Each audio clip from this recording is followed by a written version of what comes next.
This is Steve Lott.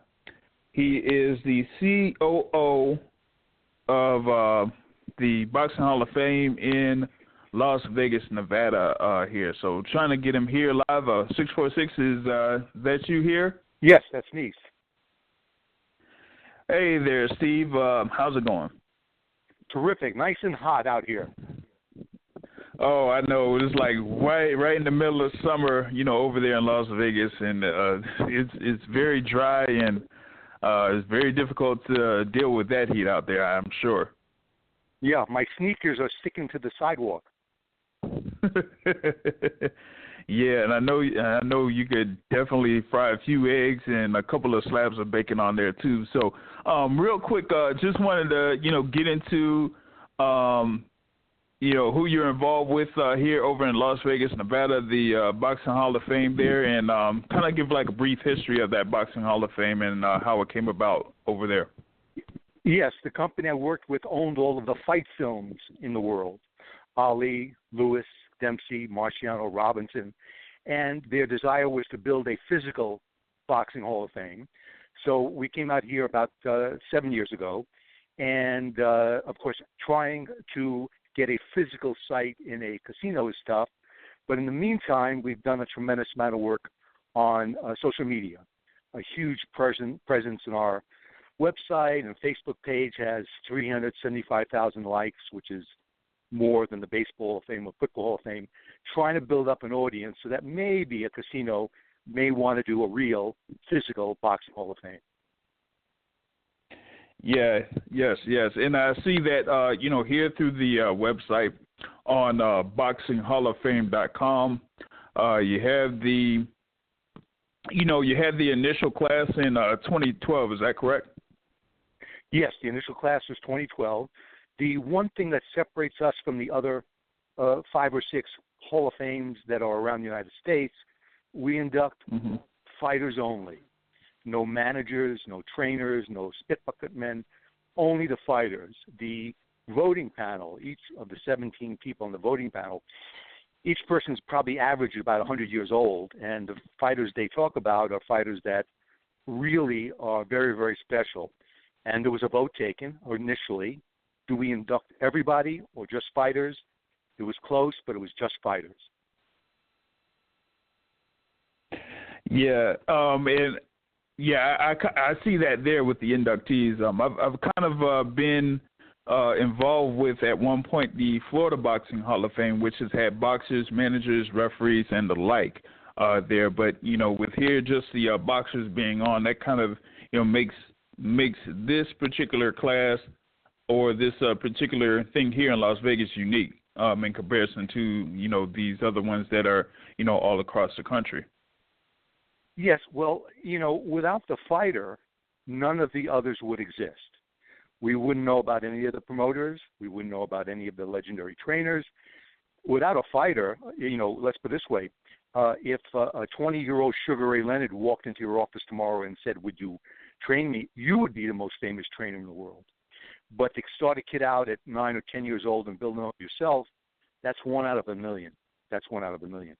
So without the fighters, everyone else is insignificant. That's why the fighters themselves are so very, very special. It's the most unforgiving sport in the world. Well, you can strike out 3 times and then hit the game-winning home run. Basketball, you can miss 4 free throws and then make the game winner. And football, you can drop 4 passes. Boxing, 1 punch, the ball game is over, and that's it. Yep, exactly. And it's just like, boxer that, I've had on the show here in the past said, Super Zab Judy, he said, you don't play boxing. And so everything is taken serious, and all it takes is, like you said, that one shot to, kind of change things up for a fighter, whether, they're successful or not in the course of their career. Kind of like seeing here that, like you were saying, you're trying to preserve the history of the sport of boxing, and it says, like here through the mission of the Boxing Hall of Fame is to honor and preserve the history of boxing, and in particular those who have made outstanding contributions and achievements in the development of the game. Is there a way that you could expand on that a little bit? Well, it's really just the fighters who have done more than just box. That's particularly someone like a Muhammad Ali, who's transcended sports. What is little known is, maybe people do know, that Ali was voted the athlete of the century of the 20th century. What is very little known is that the athlete of the century of the 19th century, the 1800s, is a fighter by the name of John L. Sullivan. So that means for the past 2 centuries, the athlete of the century has been a boxer. Probably won't happen this century. But the fighters spectrum around the world, there might be a great soccer player in Brazil, but he's not known in the United States. There may be a great basketball player here in the United States that's not known in Russia. But everyone knew who Muhammad Ali was. Everyone knew who Mike Tyson was. So that transcends everything. And if they're really special and very exciting, it makes it great for the sport. There are very few of them, but people should remember them. And that's what we're trying to do, is have people remember those very, very special fighters along with all the rest that were great champions. Right. And one other thing here that, I kind of see here with the Boxing Hall of Fame is that, y'all keep a lot of, archives with the fighters or the particular fighters there in the Hall of Fame and overall. I'm seeing here one of the main things with the website here in the Boxing Hall of Fame is that y'all have something where it's at this day in boxing where you have, where they kind of like focus on a particular fighter and what they did on that particular day. And if there's like a video or an article that kind of illustrates what they did on that particular day, y'all go ahead and post it onto the website. Yes, well, that's a good point. But that's part of the social media.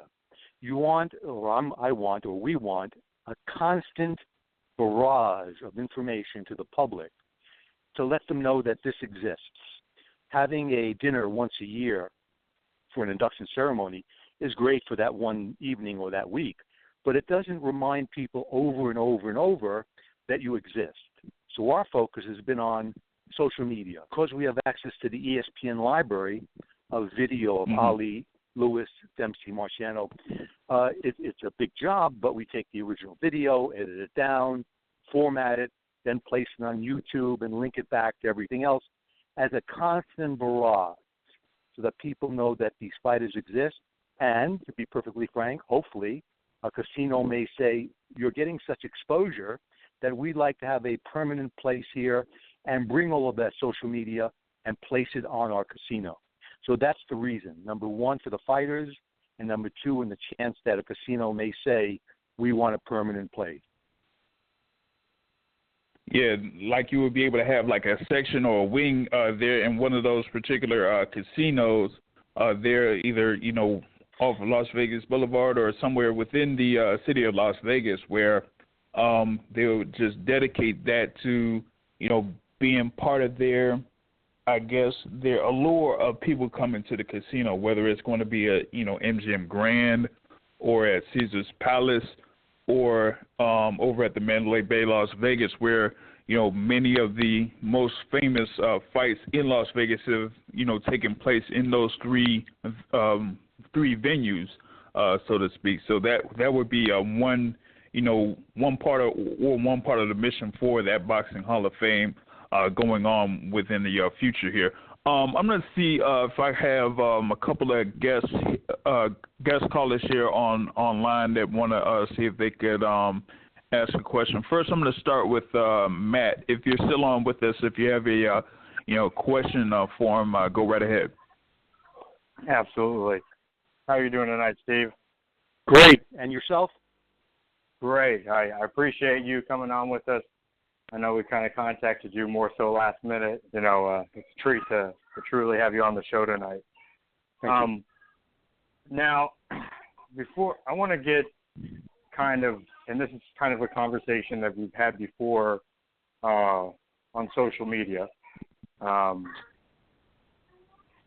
of looking at some of the current boxers, because again, like you said, some of the last 2 centuries have been boxers, have been the most notable athlete, the athlete of the century. right now in the United States, what we have as far as heavyweights, the guy that's holding a belt seems to be just the opposite end of that polar aspect. Very unrecognizable, not known well. And Deontay Wilder, we did a survey a year and a half ago, I think it was, James, where we polled people to see who is Deontay Wilder.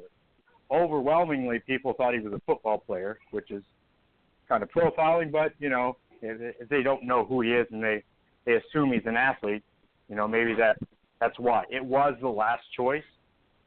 Boxer was first, but just as many people thought that he was a police officer or a college professor, which was about 11%, as they thought he was a boxer.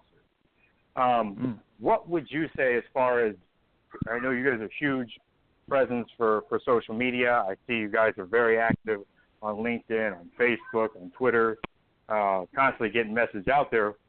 What would your message be for Deontay Wilder and his team of people as far as marketing goes, how they could get maybe closer to where to that other aspect? That's going to be very difficult because that takes a fighter who is spectacular, whether it's just in the ring like a Mike Tyson or someone who is incredibly entertaining out of the ring like a Muhammad Ali. That's number one. Number two, you have competition. There are athletes who are more entertaining to watch. There may be athletes who are more entertaining to watch in the ring, in their sport. You know, I don't know much about basketball, but LeBron James. So the other sports are taking away the spotlight from boxing. That's the major. If a fighter was spectacular, it would be right up there with the other sports. The problem is not really with the fighters. They try hard. They're tough. They have chins. They have will. They have athleticism. It's just that they're not taught to be exciting. That's the thing. In every public school in the United States, when a kid is 8 years old, they're taught exactly how to hold the bat exactly the same. Every football kid is 8 years old. This is exactly how you hold the ball. Every kid who plays basketball, this is exactly how you hold the basketball, how you dribble. In boxing, one trainer does it this way and one trainer does it that way. And all of them put together do not make the fighter exciting. That's the most important thing. People have to be entertained in what they're watching. If they're not entertained, no matter who the fighter is, they're going to turn away. There have been some very successful champions, but no one will ever want to watch their fights again, as opposed to someone like a Mike Tyson, who may have had an unusual career, but when you watch his fights again, you can't turn away. So the question becomes, how exciting is the fighter? And there's really nothing to do. Once a fighter develops and has an amateur career, then a pro career, once he gets to that stage, there's nothing to do to make him more exciting. Nothing. There's no trainer. There's no drugs. There's no training system. There's nothing. That's the way he's going to fight. All right.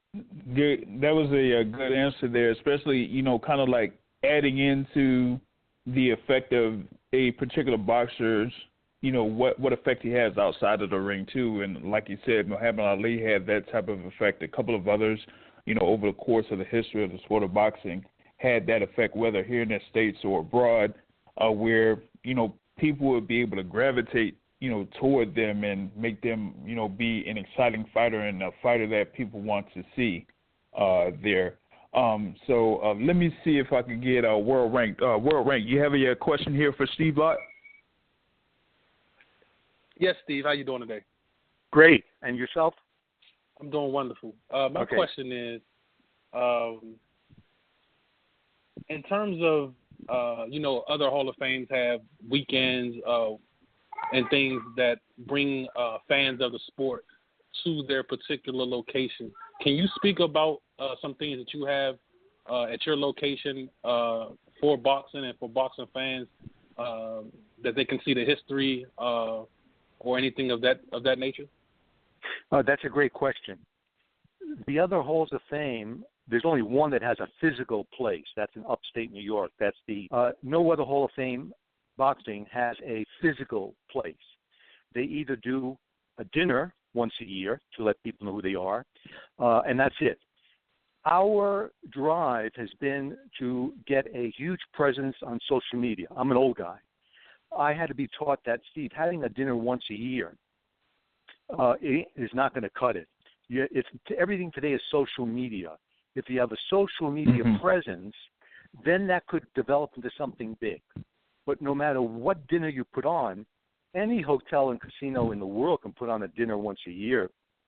That doesn't make them a magnet or a drive to have a physical site in any way. But having a magnet would be like having Jennifer Lopez at your casino. People around the world, when they come to Vegas, they got to see Jennifer Lopez. So having a casino put in a Hall of Fame that already has a huge presence in social media, when people come to Las Vegas, they already know what to look for. They know that you're going to be there. So our drive, to answer your question, is not having a dinner or an event, but putting all that time, effort, energy, which is a tremendous amount, to get 375,000 likes on Facebook. There's some celebrities that don't have 375,000 likes on Facebook. That amount of work is a tremendous amount of work, but that's the only way that will entice a casino to say, here's 400 square feet, here's 500 square feet. It's so valuable, the footage. But if you can get a magnet that the hotel thinks will bring people in, then you got a shot. And the only way to have that magnet is social media.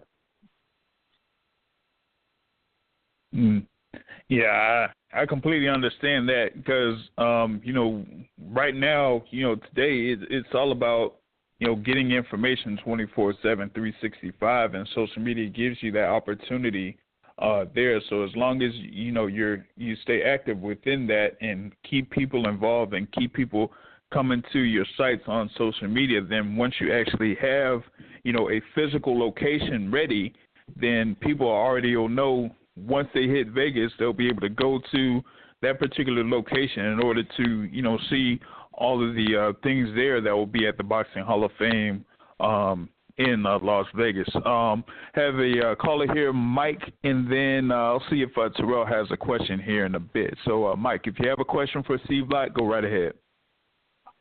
Hi, Steve. How you doing today? Great. And yourself? Cannot complain. Thank you for coming on the show. Thank you. So I guess my question would be, what is the criteria for a boxer to get into the Hall of Fame? Like, I've never really known, like, in any Hall of Fame, what is the particular criteria? Like, what would be? Yeah, that's a great question. And it would be the answer would be identical to the analogy I made between boxing trainers and any other sport. Trainers in boxing do things completely different. Every trainer does something different. Every boxing Hall of Fame has a different way of inducting people, whether it's a fighter or a manager or a trainer. They have their own induction panels. They have their own induction people. Everyone is completely different. What we try to do from the very beginning is have, first of all, a panel of voters who are historians, who can tell you, if you ask them, Dempsey Will, okay, that's July 4th, 1919, Toledo, Ohio. Ali Pacord is the referee. No other Hall of Fame can do that. They don't have anybody like that. That's number one.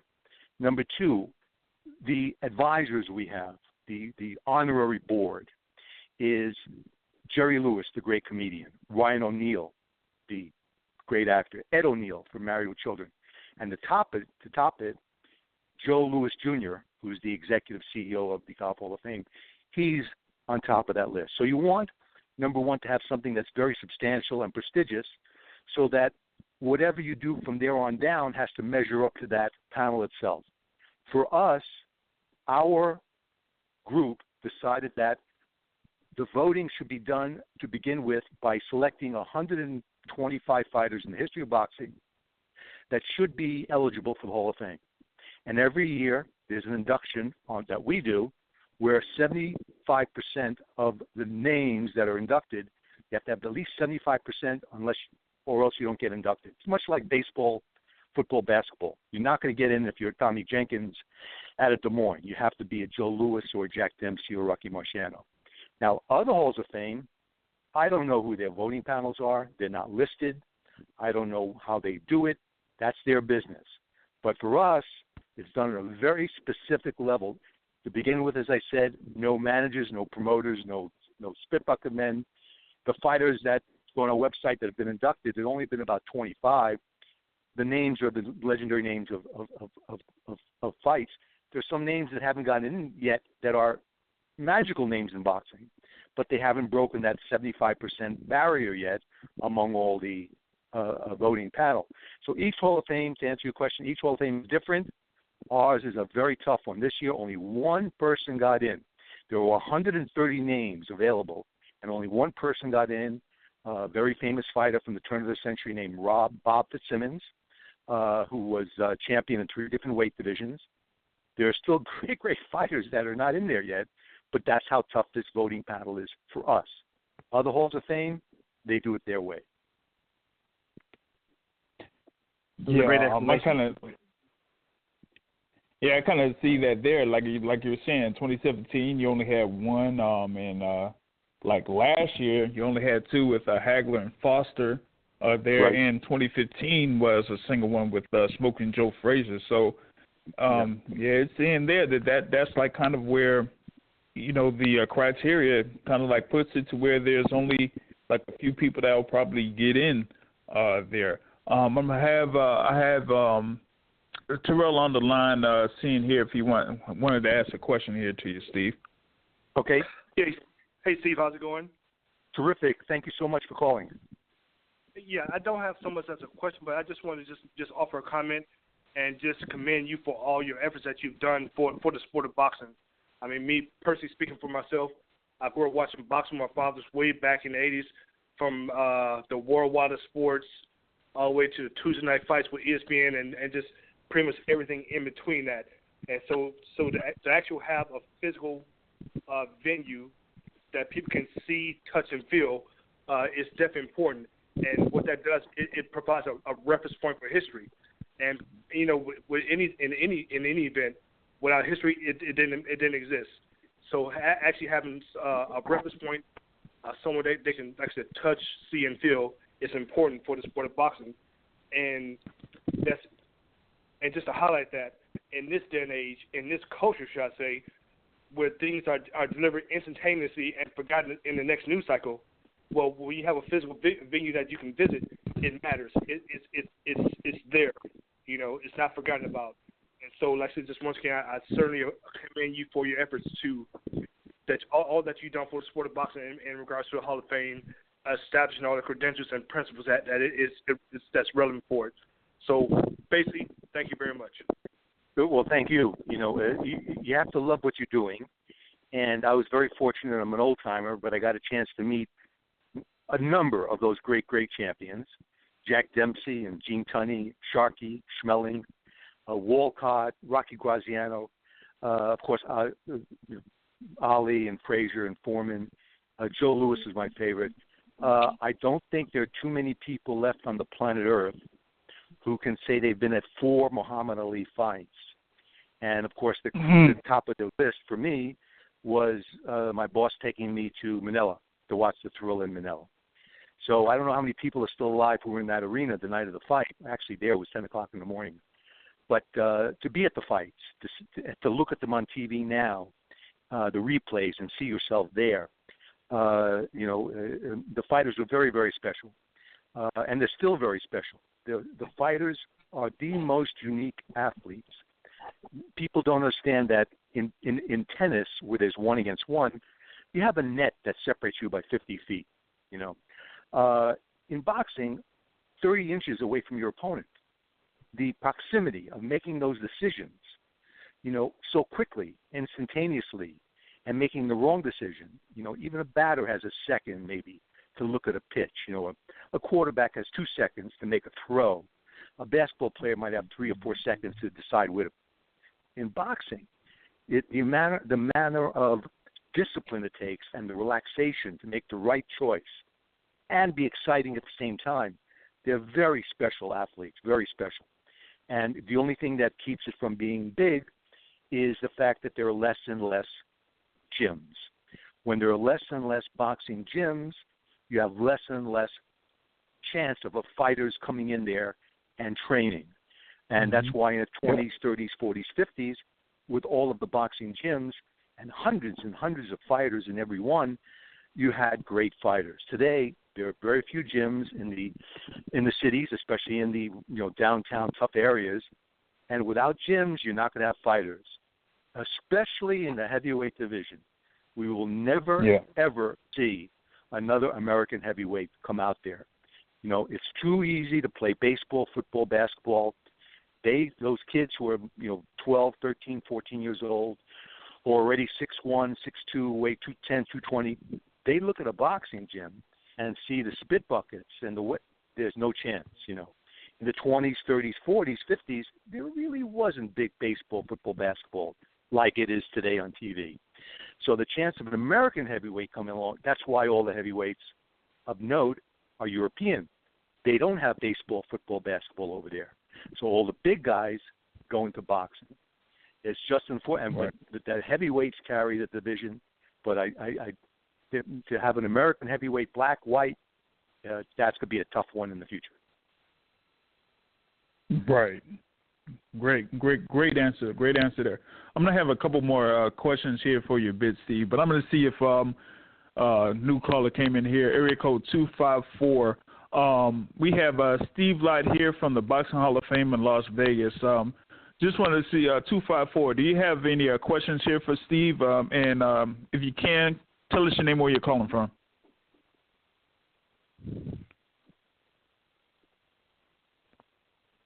It seems like they are listening here. I don't think they may have questions here, but I'm going to put them on hold here for a little bit before get back into your questions here, Steve. Like when you got on, you were mentioning the presence that the Boxing Hall of Fame has on social media, and like you were saying, you have over 320 followers on Facebook and 2K followers on Twitter. I see here, like on Google Plus, it has almost as many followers as on Facebook, and there I see like a lot of content. I'm, I am following the Boxing Hall of Fame page on Google Plus, and I see there that they have like a lot of posts there. Like they post almost like every couple of hours there. So I wanted you to touch on the effect of like having a constant presence on social media, and like especially with the sport of boxing, where it's not as popular as the football, the basketball, and on the world scale, soccer. Well, I'm an old timer. I'm not. I wish I could say I knew more about current day boxing. I do not, but younger people do. So what we do on Google Plus and Facebook is not only put on the great stuff of Jack Dempsey, Joe Louis, Rocky Marciano, but we also link in articles on Pacquiao and Mayweather and Brewer and these newer fighters to keep the young people today up to date, to bring them back to the site. It's not something that I'm not. I have to admit I'm not a great fan, but it's something that brings these young people back to boxing, to the site. And then maybe they'll look at a Joe Louis piece or Jack Dempsey piece or Muhammad Ali piece and say, wow, I forgot how this guy looks. It keeps these great old legendary fighters in the realm of their thinking process. So I intermingle the newer stuff. I pick up posts from other websites, other boxing websites, favorable to fighters. They may be negative. You want to get dialogue. When fighters posts go on, if one guy writes in and says, I don't like that fighter because he's this, this, and this, and they get into an argument with another guy who writes in, that's great, because it causes a conversation which goes on. It could go on for days, and it keeps people on that Facebook page or Google Plus page or LinkedIn or Reddit or Tumblr, any one of them, that brings people back to boxing. So while you said it's not something that can be done in 10 minutes, it has to be done continuously throughout the day, the objective is to keep people on that site, to make them know about boxing, to develop that magnet for boxing, where, as you mentioned, the chance of getting into a casino, that's number one. but also a sponsor. If a sponsor knows you have 375,000 likes on Facebook, they may be interested in sponsoring the site as well. All of these things play together because it is a business. Right, and kind of like glad that you mentioned the thing about the sponsors there, because that was the next thing I was going to touch on. You have a few notable sponsors there for this Boxing Hall of Fame, such as Adidas, ESPN, Under Armour, and Red Bull. Kind of like, if you can touch on how these particular sponsors kind of like get involved with your organization. Well, I knew some of the people who worked there, so I asked them, no big deal, can we use your logo to help inspire people to come back to the site? They said yes. We're not getting millions of dollars. If we got an exhibit at a casino at the Caesars Palace, they would jump at the opportunity to have the Joe Louis room sponsored by Under Armour, the Jack Dempsey room sponsored by Corona. Then you have something special. On a website, even if you go to the Football Hall of Fame website, you'll see sponsors Chevrolet. It doesn't mean that they're getting anything big from Chevrolet. It's just a relationship with the company. So what you want is something that brings people to the website, whether it's the posts themselves or the sponsors that know about the website and help support it. But the main thing is getting a physical site, having those sponsors know that you got 375,000 people on Facebook, that the hotel is backing it, and having a physical site. All of that is wrapped up into one. It's just as easy, and it's tough in Vegas. To show you how tough is that Elvis Presley for half a century was the biggest thing in Vegas, and now the Elvis Presley Museum, which was huge, is no longer, went out of business, because young people today are not into Elvis Presley. I don't know too much about the young music today. I'm more into Led Zeppelin and The Who and, back in the 70s. But if Elvis can't make it in Las Vegas, that's how tough it is to get a space. And so that's what we're up against. But we're not going to give up. At least people will know that these great boxers were part of history. Right. I see there that, you were saying about, this thing about like the young people kind of like trying to catch up with things that were, of yesteryear. At least, someone of my age knows about, who Elvis Presley is, but probably, people that are, after my generation probably didn't know much about him or things like that. But, having something like a Boxing Hall of Fame where it kind of like traps the time, or the era of when these fighters fought, and then, people will be able to see, how good these fighters were in that particular time there. One more thing before, we end this little segment here. Could you give the people that are listening contact information, or, where they could reach the Boxing Hall of Fame? Sure. If they just go on boxinghalloffame.com, just the way it sounds, boxinghalloffame.com, there'll be a contact information there for both the email address and a telephone number. And instead of giving out I know people don't have a pencil right there, but just go to boxinghalloffame.com and you'll see the contact information, and anything that they need, just email or phone, and we'll get right back to them. All right. Thank you very much for coming on to the show here, especially coming on short notice. My friend Matt Long, gave me the information about you and seeing if you wanted to come on to the show, and so you were just able to, come on here on short notice, and we thank you very much for coming on. Yeah, I had to break my date with Jennifer Lopez, but it was more important to talk boxing. Thank you, Steve. Thanks a million, gentlemen. Okay, thank you. All right, no problem. You can get to that date now. Okay, bye. All right, bye.